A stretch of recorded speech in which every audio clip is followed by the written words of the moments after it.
the lies employed by the terrorists to survive. Yan ang ginagawa ni Franz Castro. Sige lang sila atake, sige sila atake. And then nag-aantay ako. Give me something concrete that I did something wrong. And then there's nothing. Wala.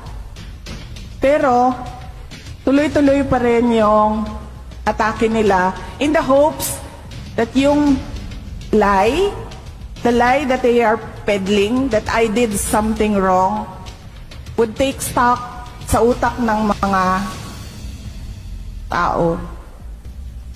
Yan yung ginagawa nila. Kaya, naglabas na kami ng statement ngayon nagpasalamat na kami kay Congressman Estela Kimbo, nagpasalamat na kami kay ES, nagpasalamat na kami kay Secretary Gibo, nagpasalamat na kami sa mga nagsasalita. Pero sinasabihan namin sila privately, wag na kayo magsalita because there is no defending an attack that is meant to run paulit-ulit para in the end yung hindi totoo maging totoo sa utak ng mga tao. Naantay ko hanggang ngayon, araw-araw tinatanong ko, meron na ba silang naibigay na papel, meron na ba silang na-file na kaso, meron na ba anything to really show na merong ginawang mali ang Office of the Vice President? Wala. Pero tuloy-tuloy pa rin sila. And then pag tinatanong sila, oh, but you took out words doon sa batas. You took out words doon sa batas and you interpret it this way. Sabi nila, huwag niyo na basahin yung 3 words dyan. Basta makinig lang kayo sa interpretation namin. Yan ang ginagawa ni Franz Castro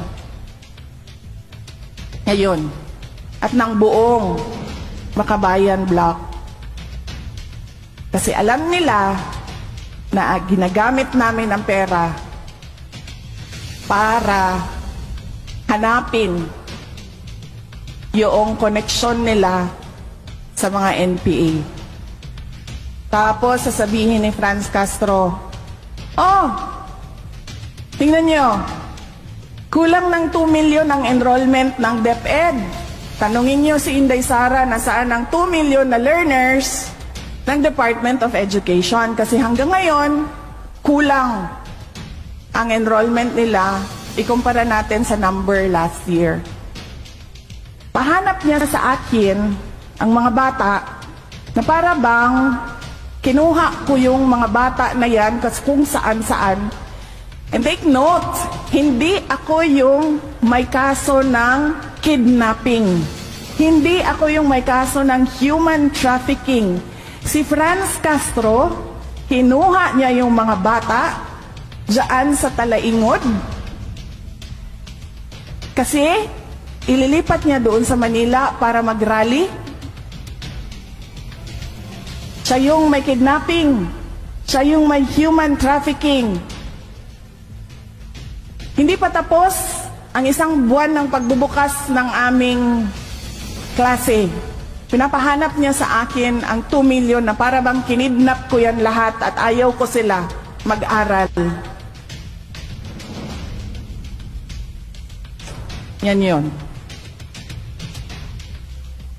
Ulitin ko lang basahin.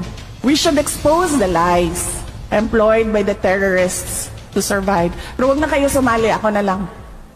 Para bahala.